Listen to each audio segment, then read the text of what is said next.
आज है सैटरडे और यहाँ मैं बना रही हूँ बच्चों के लिए टिफ़िन। आज उनकी वैसे जल्दी छुट्टी है और यहाँ ये अप्पे बना रही हूँ और दूसरा एक और है, ये ब्रेड की एक डिश बना रही हूँ जिसमें मैंने वो अप्पे वाला ही बैटर लगाया हुआ है। तो ये भी काफ़ी टेस्टी लगता है। तो ख़ैर ये बन रहे हैं। दूसरी तरफ मैंने बना लिया है, ये घिया को घिस लिया है क्योंकि मैं बनाऊँगी घिया के कोफ्ते।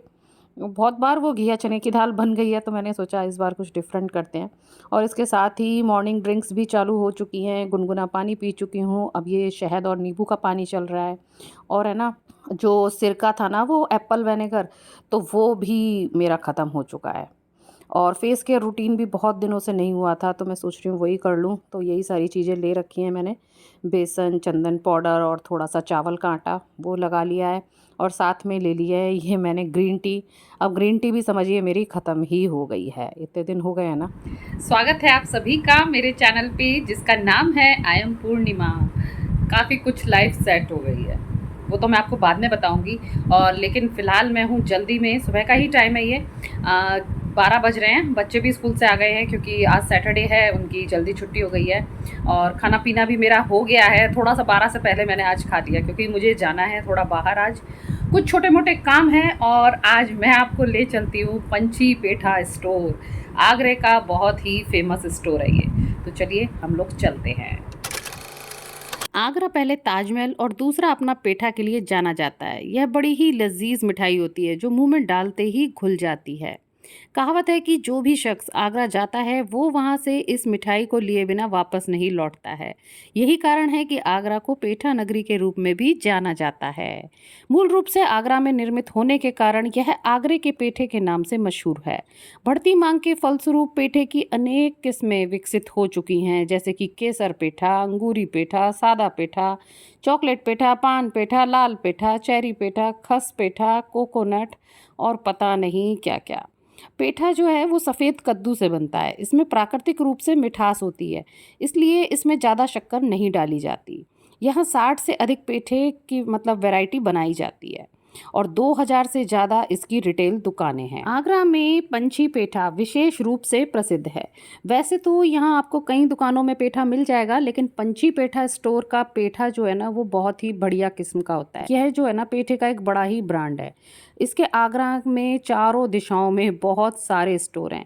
यहाँ आपको पंछी पेठा से मिलते जुलते नाम भी मिलेंगे जो आपको कंफ्यूज कर देंगे, जैसे कि पक्षी पेठा, मतलब जरा सी बिंदी के हेरफेर में आप गलत स्टोर से पेठा भी ले सकते हैं।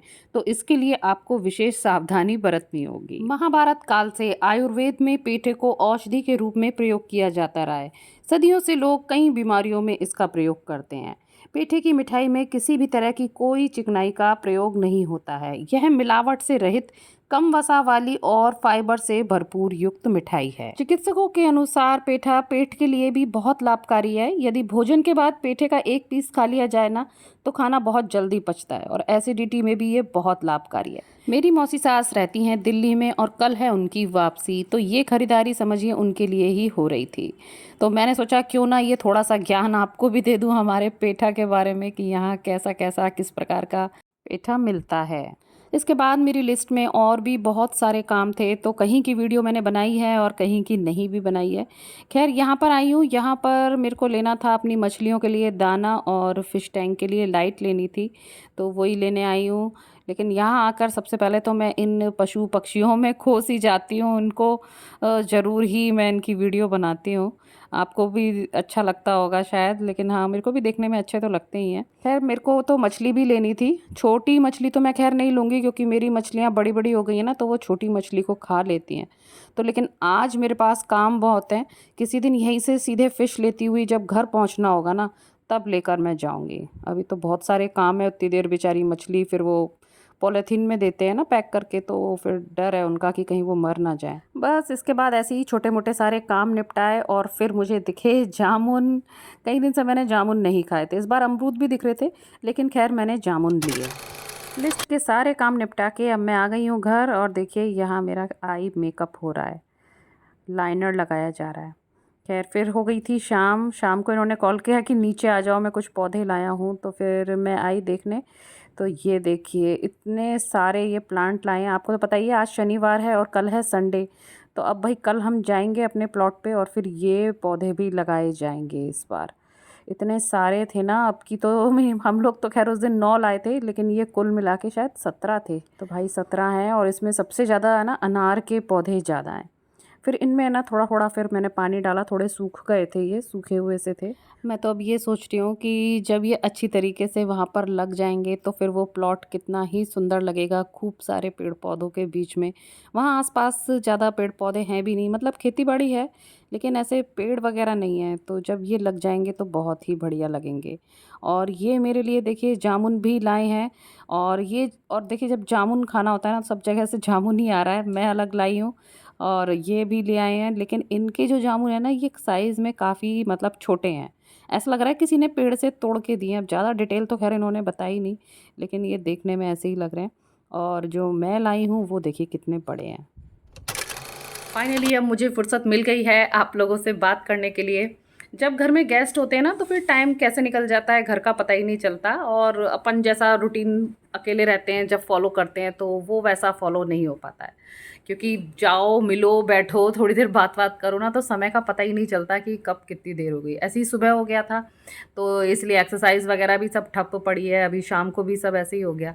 चलिए रूटीन तो खैर मैं फ़ॉलो कर लूँगी, उसकी खैर मुझे कोई हेडेक नहीं है। वैसे भी अब हमारे मेहमान बेचारे कल जा रहे हैं, मन तो नहीं है उन्हें भेजने का, लेकिन क्या कर सकते हैं, आए हैं जो जाना भी पड़ेगा। और ये 3-4 दिन कैसे निकल गए पता ही नहीं चला। और हाँ, जो मेरी घर की और जो प्रॉब्लम्स चल रही थी ना वो सारी सॉल्व हो गई हैं। इन्वर्टर का तो मैंने आपको बताया ही था, लेकिन वो उसमें क्या हुआ कि वो फ़ॉल्ट इतना बड़ा था, वो अंदर से बहुत सारा कुछ उसका जल गया था। तो इस चक्कर में फिर हमको नया ही इन्वर्टर लेना पड़ा, यानी कि एक और बड़ा खर्चा। लेकिन इन्वर्टर आने से बहुत राहत हो गई, फिर तो लाइट अपना जा रही थी तो कोई इतना फ़र्क नहीं पड़ा कि चलो भाई पंखा तो चल रहा है ना, एसी ना सही पंखा तो चल रहा है। तो चलो ये प्रॉब्लम सॉल्व हो गई है, कल मेहमान भी जा रहे हैं, फिर मुझे लगता है कि फिर अपने पुराने रूटीन पर आऊँगी। लेकिन इस बीच कुछ वो ग्रीन टी वगैरह ख़त्म हो गई है तो वो भी मेरे को लाना है। तो अब एक लिस्ट अब और बनेगी कुछ घर के सामान की और मेरे अपने ये पर्सनल ये सामान की। तो निकालूँगी टाइम और फिर मैं वो लेने जाऊँगी। तो बस ऐसा ही था आज का दिन और आगे का अपडेट। और फिर कल देखो प्लॉट पे जाएंगे, वहाँ पर करेंगे प्लांटिंग वगैरह, और जैसा भी होगा मैं आपके साथ ज़रूर शेयर करूँगी। चलिए फिर मैं इस व्लॉग का एंड करती हूँ, फिर मिलूँगी आपसे नेक्स्ट व्लॉग में। तब तक के लिए tata bye bye and thanks for watching.